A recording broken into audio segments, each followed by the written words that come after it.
Kilo-kilong shabu na ang nasabat ng Bureau of Customs sa NAIA.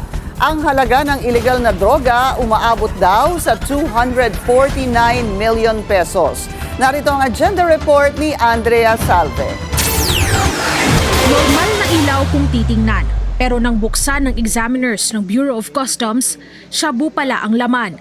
Kahon-kahon ito ng LED spotlights na dumating sa Pilipinas mula pa umano sa Mexico na itinuturing na isa sa pinakamalalaking source ng illegal na droga. Nagpositibo rin ito sa pagsusuri ng K9 unit. Ang mga nadiskubring shabu ay nasa 36 na kilo at tinatayang nagkakahalaga ng mahigit 249 million pesos. Ayon kay Customs Commissioner Ariel Nepomuceno, ito na ang pinakamalaking anti-illegal drug interdiction sa kasaysayan ng NAIA. Galing bansang Mexico, mas doble yung titignan yan ng ating mga tauhan. Kaya tuloy-tuloy ito kasi malaking pera ang tutubuin nila rito kung nakapuslit sana sila. So balit mahirapan silang makalusot sa mga pantalan natin, lalo na sa airports natin.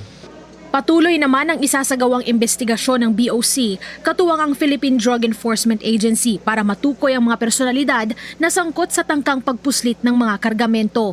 Mahaharap daw sa mga kasong kriminal ang mga mapapatunayang nasa likod nito.